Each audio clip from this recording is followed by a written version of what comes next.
유명한 떡볶이 집들이 모여서 골목에 타운을 형성했습니다. 서로 우리 집이 제일 최고다 자랑하려고 간판 이름을 신중하게 만들기 시작하지요. 첫 번째 집은 이런 이름을 내걸었습니다. 서울에서 가장 맛있는 떡볶이집. 그러자 옆집이 이렇게 합니다. 대한민국에서 가장 맛있는 떡볶이집. 이에 뒤질세라 세 번째 가게는 이렇게 합니다. 세계에서 가장 맛있는 떡볶이집. 그런데 이 세 집보다 더 뛰어난 집이 있습니다. 맨 끝에 있는 허름한 집입니다. 이 골목에서 가장 맛있는 떡볶이집. 여러분 어느 집에 가시겠습니까? 4번인데 잘 다녀오시기 바랍니다. 참 내로라 하는 거창한 이름보다 결코 주눅들지 않는 당당한 이름이 중요한 것이지요. 우리에게는 저마다 이름들이 있습니다. 또 그 이름에는 의미를 담고 뜻을 담지요. 행복한 삶을 살고 싶지 않은 사람 세상에 누가 있겠습니까? 그래서 우리는 좋은 이름을 짓기에 애씁니다. 우리 자녀 이름도 좋은 이름을 짓고 또 우리의 이름도 좋은 의미를 담으려고 합니다. 가게를 개업하면 그 이름을 위해서 신경을 쓰고 또 어떤 이름을 걸어야 될까 고민하며 살아가지요. 근데 저마다 좋은 이름을 짓기 위해 노력하지만 이름만큼 중요한 것이 있습니다. 당당함이겠지요. 어느 중년 아주머니가 며칠째 힘도 빠지고 소화가 잘 안 돼서 병원에 갑니다. 진료를 마치고 나니 의사 선생님이 진료 카드에 작은 글씨로 소근암 이렇게 쓰는 것이지요. 아주머니가 그것을 보고 덜컥 겁이 났습니다. 그리고 선생님께 물어보지요. 선생님, 제가 무슨 병에 걸린 겁니까? 걱정 마세요. 집에서 충분히 쉬고 휴식 취하면 금방 회복될 것입니다. 근데 이 자기한테 거짓말하고 있다고 생각한 이 아주머니가 진지하게 물어보지요. 선생님, 다 봤습니다. 저 괜찮아요. 사실대로 말해주세요. 소근암에 걸리면 얼마나 살 수 있는 건가요? 그러자 잠시 침묵이 흐른 후에 선생님이 그러십니다. 소근암은 제 이름입니다. 좋은 이름보다 더 중요한 것이 있다면 좋은 삶을 살아가는 것이지요. 어릴 때는 우리의 이름으로 우리의 존재가 불립니다만 세월이 흐르고 나이가 들면 그 이름보다는 내가 어떻게 살았는가, 어떤 삶을 살아왔느냐, 거기에 따라서 우리의 정체성이 규정되게 되는 것이지요. 주님께서 우리에게 예수 그리스도의 이름을 주셨을 때에도 마찬가지라는 것입니다. 최고의 이름을 주셨습니다. 은혜의 이름을 주셨습니다. 그 거룩한 이름을 주신 이유가 어디에 있을까요? 그 이름만 갖고 살라는 것이 아니라 그 이름의 능력, 그 이름의 은혜, 그 이름의 축복을 누리면서 살라는 것이지. 그래서 누가 보더라도 우리의 인생을 바라보면 예수님의 모습이 나타나고 누가 보더라도 우리의 인생을 바라보면 야, 저 사람은 하나님이 붙으신 사람이구나. 저 가정은 하나님의 가정이구나. 저 교회는 하나님의 능력의 공동체구나. 그런 은혜를 누리며 살라고 말씀하는 것입니다.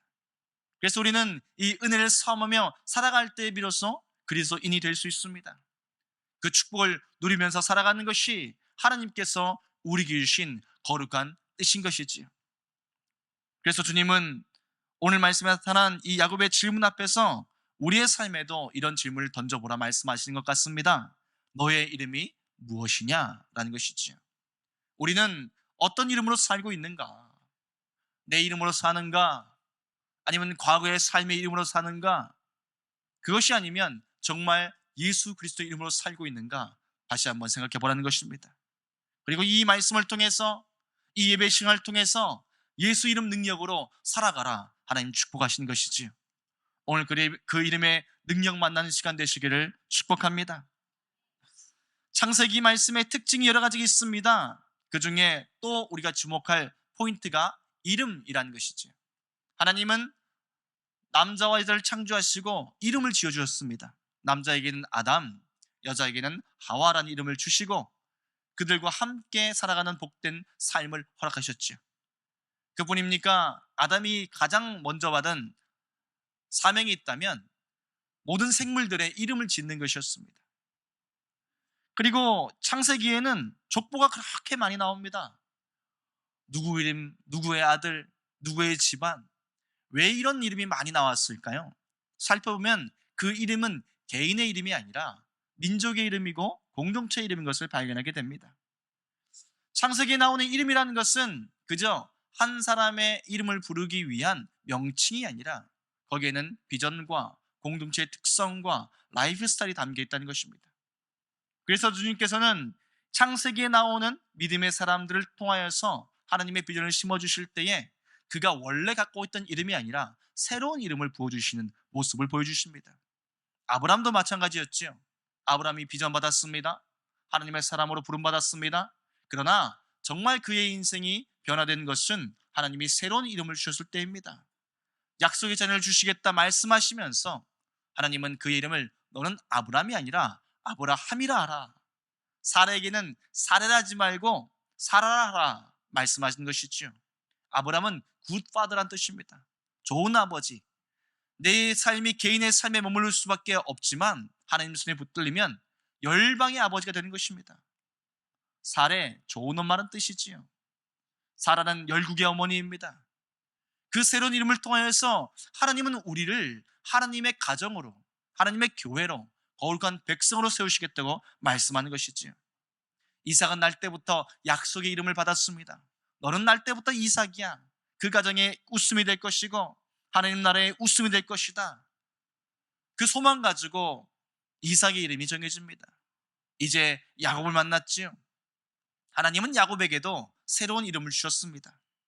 그 새로운 이름은 이스라엘이란 이름이지요. 그 이름의 뜻은 하나님이 싸워 이기신다, 하나님이 승리 주신다, 그런 말입니다. 야곱은 원래 자기 힘으로 살던 사람 아닙니까? 그 이름의 뜻은 우리 인생 같습니다. 붙드는 자. 성공하기 위해서, 우리의 삶을 잘 살아내기 위해서 이것저것 붙듭니다. 때로는 우리가 잘못 붙들고 살 때도 많지요. 상처 붙들고 살 때도 있습니다. 원망 붙들고 살 때도 있습니다. 그 모든 것들 다 내려놓고 이제 주님 붙들고 살라고 말씀하신 이름, 이것이 이스라엘이지요. 이전에는 내가 살기 위해서 싸우며 살았다면 이제는 하나님의 능력을 의지하라는 겁니다. 그러니 그의 삶에 이스라엘이라는 공동체의 이름, 민족의 이름을 주신 것이지. 우리에게 그리스도라는 이름을 주신 이유도 거기에 있습니다. 그리스도인이라는 것은 내 이름으로 사는 사람이 아니라 예수 능력으로 살아간 사람인 것이지요. 그리고 그 이름의 능력을 가지고 믿음의 길을 살기 위해서 우리는 야곱과 같이 하나님의 음성 앞에 서는 것입니다. 네 이름은 무엇이냐? 그리고 주님 앞에서 우리가 주님 주신 이름을 사모하며 살아야 되는 것이지요. 우리는 어떻게 하면 예수 이름 붙들고 살 수 있을까요? 오늘 말씀엔 두 가지의 중요한 포인트가 등장합니다. 첫째는 홀로 있을 때에 하나님 이름 붙들라는 것입니다. 홀로 있을 때에 예수 이름 붙들라는 것입니다. 오늘 말씀이 이렇게 시작됩니다. 24절 말씀에 야곱이 홀로 남았더니 라는 말씀을 시작하고 있지요. 야곱은 야복 나루토에 홀로 남았습니다. 모든 가족들, 종들, 재산들은 다 그 나루토 건너편으로 보내고 홀로 남겨져 있습니다. 근데 그 홀로 남았을 때에 하나님이 찾아오시더라는 것입니다. 우리 인생에도 홀로 남길 때가 참 많이 있지요. 때로는 건강의 문제로 홀로 남길 때가 있습니다. 때로는 우리가 삶을 살면서 여러 가지 재정의 문제나 또 나이의 문제나 많은 문제로 홀로 남길 때가 있습니다. 여러분, 그때 누구 만나야 되겠습니까? 그때 하나님 만나시기를 바랍니다. 하나님 만나지 않고 나 혼자만 바라보다 보면 그러다가 시험 듭니다. 그러다가 넘어집니다. 나는 외롭구나. 나 혼자밖에 안 나왔구나. 가정의 자녀들이 다 떠나고 내 주변의 친구들이 다 떠나고 내 주변의 사람들이 다 없어져서 홀로 남겨졌을 때에 그때 하나님을 붙들어야 우리의 인생에 축복이 부어주는 줄로 믿습니다. 잘 나갈 때 친구들이 많고 박수갈채와 또 여러 가지 환호가 끊이지 않을 때는 사실 하나님이 잘 보이지 않습니다. 재물이 넉넉하고 인기가 있고 지위가 있을 때 그때는 사람들의 숲에 여러 가지 스케줄에 치여서 하나님이 잘 보이지 않습니다. 언제 우리는 하나님을 명확하게 볼 수 있을까요? 홀로 남아있을 때입니다. 그때 주님을 바라보면 하나님께서 주시는 은혜가 보입니다. 그때 주님을 바라보면 내 삶을 치유하시는 하나님의 손길이 보입니다. 이것을 만나야 우리가 그리스도인다운 삶을 살게 되는 것이지요. 그러니 사랑하는 성도 여러분, 홀로 남겨져 있다 생각하십니까? 외로워 마시고 갈등하지 마시고 하나님을 찾으십시오. 야곱을 만나신 하나님께서 우리의 삶에 찾아오셔서 비전 주시고 축복 주시고 은혜 주실 줄 믿습니다. 우리가 하나님을 만나야 될 이유가 또 어디에 있는가? 야곱이 앉아있는 이 나루터의 이름에서도 한번 묵상해 볼 수 있습니다. 야복 나루터에 서 있는 야곱, 이 야복이란 말은 쏟아낸다, 비운다는 뜻을 갖고 있습니다. 우리가 하나님을 만나야 되는 이유가 어디에 있을까요? 우리는 쏟아낼 것이 참 많기 때문입니다. 우리의 삶의 욕심도 쏟아내야 되지요. 때로는 내 삶에 있는 근심과 걱정도 쏟아내야 됩니다. 내 안에 의심과 불신도 다 쏟아내야 되고요. 특히 상처가 있습니까? 아픔이 있습니까? 그거 쏟아내야 됩니다. 그래야 우리의 삶이 건강해지는 것이지요. 그래야 하나님의 자녀다운 삶을 살 수 있는 것이지요. 근데 그냥은 쏟아낼 수가 없습니다. 하나님 만나야만 되는 것입니다. 그 자리가 바로 야복 나루터였다는 것입니다. 오늘 우리가 주님 앞에 홀로 서겠다 결단하면 그 자리가 야복 나루터인 줄로 믿습니다. 여기 모인 주일날 내 모든 스케줄, 내 모든 분점을 다 내려놓고 주님 앞에 설 때에 이 자리가 야복 나루터임을 기억하시기 바랍니다. 여기에서 쏟아나와야 되지요. 우리의 기도도 쏟아내야 됩니다. 우리의 생각도 쏟아나와야 됩니다. 내가 붙잡고 놓지 못했던 것들, 나를 괴롭히는 것들이 있다면 더더욱 쏟아내야 됩니다. 주님 앞에 포기하지 못한 과거의 습관이 남아 있습니까? 주님 앞에 내려오지 못한 내 욕망의 문제가 남아 있습니까? 그런 것들을 쏟아내야만 하나님의 얼굴을 보게 되는 것이지요. 그러므로 우리는 주일날 힘써 예배해야 됩니다. 찬양할 때에도 여러분 힘써 찬양하시기 바랍니다. 기도할 때에 부르짖어 기도하시기 바랍니다. 가만히 앉아있다 가는 사람 없기를 축복합니다. 하나님은 오늘도 그 이름의 축복을 부어주시고자 우리 부르셨습니다. 그러려면 주님 앞에 복대해야죠. 그리고 쏟아놓아야 되지요. 쏟는 자에게 하나님의 은혜가 부어지는 것입니다. 하나님은 왜 쏟아놓게 만드실까요? 하나님은 왜 우리를 1대1로 찾아오실까요? 우리 안에 내려놓지 못한 이 문제, 이것들을 주님께서 내려놓게 만드신 것이 축구이기 때문에 그렇습니다. 무슨 이름으로 살아가는가? 이 질문 앞에서 우리는 씨름하시는 하나님의 모습을 또한 발견하게 됩니다. 야곱이 홀로 있을 때에 만난 하나님은 어떤 하나님이실까요? 24절 말씀을 쭉 읽어보니 그 뒤가 이렇게 이어집니다. 야곱은 홀로 남았더니 어떤 사람이 날이 새도록 야곱과 씨름하다가, 이 야복 나루터에 찾아오신 하나님은 씨름하신 하나님입니다. 아니, 홀로 남겨졌으면 위로해 주신 하나님이 오셔야지, 홀로 남아있으면 은혜 주신 하나님이 오셔야지, 왜 씨름하시는 하나님이 찾아오실까요? 내 죄의 문제 때문에 그렇지요. 우리 자해의 문제 때문에 그렇습니다. 욕망의 문제 때문에 그렇습니다. 이것이 스스로 내려지는가? 그렇지가 않습니다. 스스로 꺾여지는가? 그렇지가 않더라고요. 하나님이 찾아오셔서 전적으로 붙들어 주셔서 우리가 깨어지고 무너지고 주님 앞에 부서질 때야 비로소 주님의 은혜 앞에 서는 치유된 사람이 되는 것입니다. 야곱과의 씨름이 얼마나 지독한지 모르지요. 25절 말씀은 이 씨름이 이런 성격을 갖고 있다는 것을 보여줍니다. 자기가 야곱을 이기지 못함을 보고 그가 야곱의 허벅지 관절을 치매, 야곱의 허벅지 관절이 그 사람과 씨름할 때에 어긋났더라. 야곱이 언제 주님 앞에 순복합니까? 언제 주님 앞에 진정한 믿음의 사람으로 결단하게 됩니까? 그 힘으로 안 되고 그의 능력으로 안 되고 하나님이 그를 부러뜨리고 낮추시고 꺾으셨을 때 비로소 그가 하나님 앞에 서는 사람이 되었다는 것입니다. 이 브니엘의 사건은 우리 신앙인들에게, 믿음의 사람들에게 하나님 앞에 어떻게 써야 되는지에 대한 신앙의 귀한 인사이트를 줍니다. 야곱이라는 사람의 인생을 바라보면 베델과 브니엘이라는 두 가지 중요한 축을 보게 되죠. 이 두 가지 축이 꼭 구속사의 구조를 우리에게 보여주는 것 같아요. 베델은 어떤 시간일까요? 베델은 하나님을 알게 된 시간이죠. 야곱의 삶, 베델 이인의 삶은 어떤 사람입니까? 하나님 없이 살던 야곱입니다. 내 힘과 내 능력만 의지하고 살던 야곱입니다. 그런 야곱이 온팡 무너지고 실패하고 그리고 도망치듯이 쫓겨가다가 만나게 된 자리가 베델의 자리 아닙니까? 거기서 그는 드디어 하나님의 임재를 알게 됩니다. 하나님이 계신 것을 알게 됩니다. 그리고 결단하지요. 야, 이젠 내가 믿음으로 한번 살아봐야 되겠다. 이제는 정말 하나님 모시고 한번 살아봐야 되겠다 결단합니다. 그런데 잘 살았을까요? 전적으로 주님만 신뢰하면서 살았을까요? 그 야곱의 인생에는요, 베델과 브니엘 사이의 갈등이 있습니다. 하란이라는 삶이지요. 하란 속에서의 살아가는 이 야곱의 삶을 바라보면 여전히 하나님은 믿지만 전적으로 신뢰하지 못하는 그런 형태의 삶을 보게 됩니다. 많은 에피소드가 있지만 대표적인 것이 바로 그의 품삯의 이야기 아닙니까? 삼촌 라반이 품삯을 10번이나 바꿉니다. 그 억울한 삶 속에서도 하나님의 열정이 이 사람을 붙들어 주셨지요. 그러면 기도하고 하나님 바라보고 믿음으로 살면 하나님의 어른이 알아서 바꿔주지 않겠습니까? 그런데요, 야곱이 자신의 꾀를 의지하는 모습을 여전히 포기하지 못합니다. 그래서 양들이 물 먹으러 올 때에 그가 주술적인 행동을 합니다. 버드넘어가지를 꽂아가지고 껍질을 벗겨나서 얼룩덜룩하게 만들지요.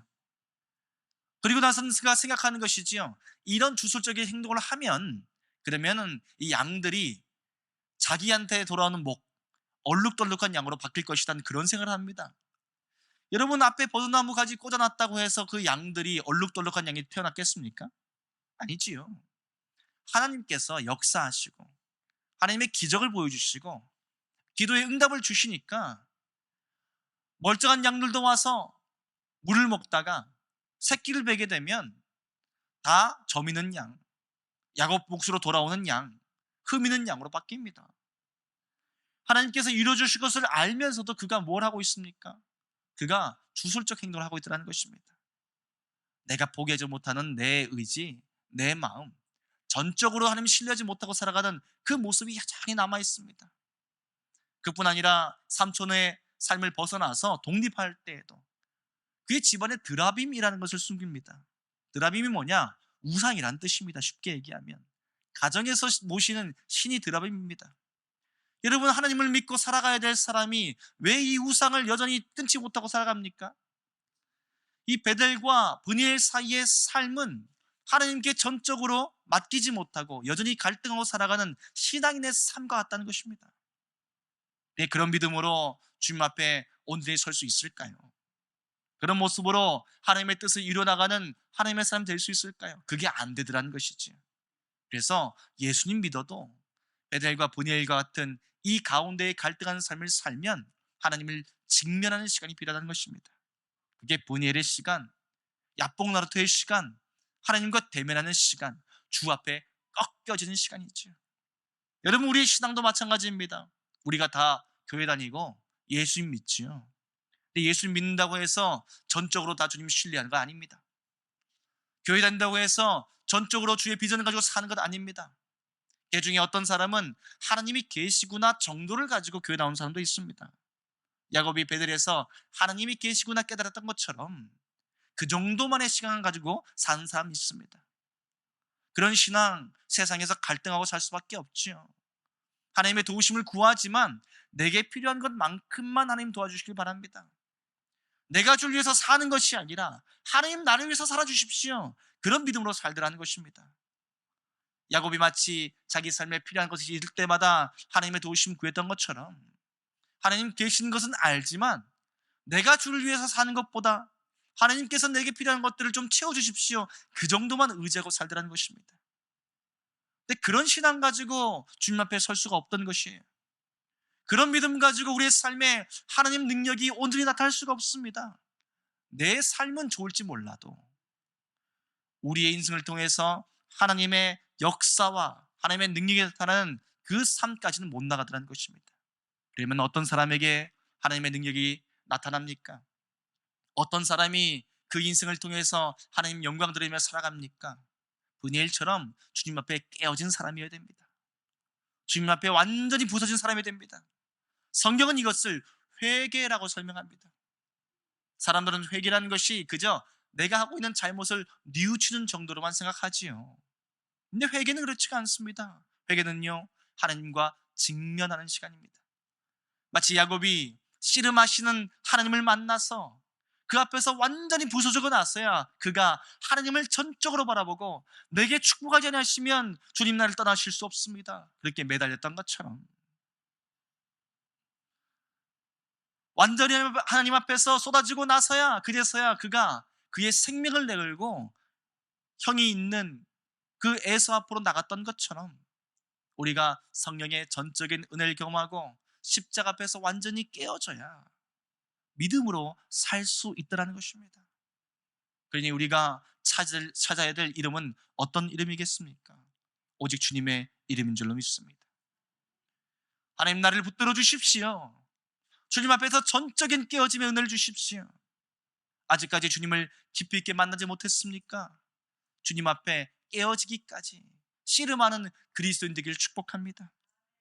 내게 깨어지지 못한 것, 넘어지지 못한 것, 여러분 주님 앞에 내어드리십시오. 주님께서 깨워주셔야만 우리가 주님을 만날 수 있습니다. 주님께서 붙들어 주셔야만 우리가 주님의 은혜 앞에 설 수 있습니다. 십자가의 능력으로 사는 것, 내 힘으로 되는 것이 아니고요, 하나님의 은혜로 되더라, 그 말입니다. 그 은혜를 경험해야 우리의 삶에 주님의 능력이 나타나기 시작합니다. 그 은혜를 경험해야 우리가 자유한 삶을 살아갑니다.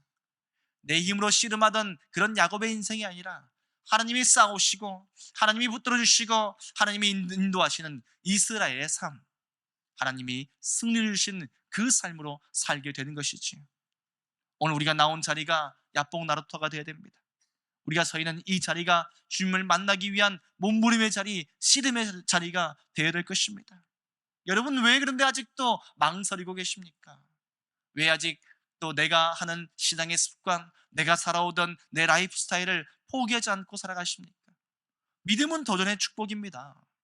믿음은 더함의 은혜입니다. 야곱이 도저히 변하지가 않으니까 하나님이 찾아오셔서 그를 깨뜨려서까지 그의 삶을 바꿔놓지 않습니까? 그리고 나서 하나님은 더 이상 새로운 이름을 그 민족이 주지 않습니다. 이스라엘이라는 이름을 가지고 제대로 살아갈 수 있도록 그들을 인도하시죠. 예수 그리스도 만나는 우리의 삶도 마찬가지인 거예요. 우리가 예수님 만나고 그 안에서 깨어지고 주님 안에서 전적인 회개의 축복과 십자가의 은총을 경험하고 나면 그때는 그 예수님 이름을 붙들고만 살면 되는 겁니다. 그 은혜를 붙들고만 살면 되는 겁니다. 심각한 문제는 그 주님 앞에 우리가 여전히 깨어지지 않는다는 데 있는 것이죠. 오늘 이 시간이 주님 앞에 깨어질 시간 되기를 축복합니다. 주님 붙들고 살아가는 시간 되시길 축복합니다. 그러면 우리의 삶이 날마다 변하기 시작합니다. 우리의 삶이 날마다 성장하기 시작합니다.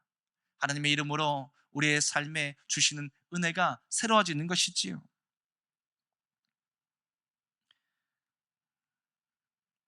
브라질의 성자로 불렸던 미국 선교사 멜런드 부부가 있습니다. 이 부부는 깊은 산골에 들어가서 선교하면서 평생을 사역한 중에 이름이 무려 4번이나 바뀌었습니다. 폴리오 인디언들은 처음에 이 멜런드 부부를 만났을 때 백인이라 불렀습니다. 인디언들에게 백인이라는 것은 항상 자신의 것들을 착취하는 그런 상처 이름이었지요. 겉보기에 이 사람들이 백인이니까 당연히 백인으로 불리지 않겠습니까? 근데 이 멜런드 부부가 예수 이름 붙들고 의료봉사를 하면서 그 주민들의 목숨을 고쳐주고 병도 고쳐주기 시작합니다. 그러자 그들이 이름을 다르게 부르기 시작합니다. 이 사람들은 백인은 백인인데 존경할 만한 백인이다. 그래서 존경하는 백인이라는 이름이 생겨납니다. 이렇게 10년 동안 그들과 함께 살면서 현지의 언어를 배우기 시작합니다. 그 현지어로 예수 복음 증거하고 함께 살아가기 시작합니다. 그러자 이 사람들이 백인 인디언이라는 이름으로 불리게 됩니다. 우리랑 똑같은 사람이구나, 함께 땀 흘리고 함께 수고하며 같은 언어를 쓰고 그 안에 예수 복음 증거하는 사람이구나. 근데 마지막으로 이름이 4번째 바뀔 때는 이런 때입니다. 하루는 이 멜런드 부부가 다친 아이를 돌보면서 그 아이의 병도 고쳐주고 그 발도 깨끗하게 씻어주기 시작합니다. 근데 발을 씻어주는 모습을 보고 그 부족 사람들의 마음에 감동이 찾아오게 된 것이지요. 야, 도대체 인디언의 발을 씻어주는 백인이 세상에 있겠는가? 이 사람들은 하나님이 보내주신 사람들이다. 그래서 그때부터 이 부부의 이름은 하나님의 사람들이란 이름으로 바뀌게 된 것입니다. 여러분, 예수님 이름 갖고 살면 우리의 이름이 이렇게 바뀐다는 것이에요. 그저 세상이 바라보던 이름, 내 욕망으로 살던 그 이름에서 벗어나게 하십니다. 그리고 주님의 이름으로 살아갈 수 있는 은혜를 부어주십니다. 그리스도인이라는 이 이름은 하나님께서 먼저 주신 이름이 아니라 예수 이름의 능력을 주시자 그 능력 가지고 살아가게 되자 사람들이 보고 붙여준 이름인 것이죠. 오늘 우리가 그리스도인으로 산다는 것은 다른 사람 보기에도 우리의 모습에 예수 향기가 나타난다는 말입니다. 누가 보아도 우리는 예수님의 은혜 가운데 산다는 것입니다. 누가 보아도 우리의 인생, 우리 공동체의 정체성이 예수 그리스도란 말이지요. 여러분, 그렇게 사는 것이 우리에게 주신 축복 아닙니까?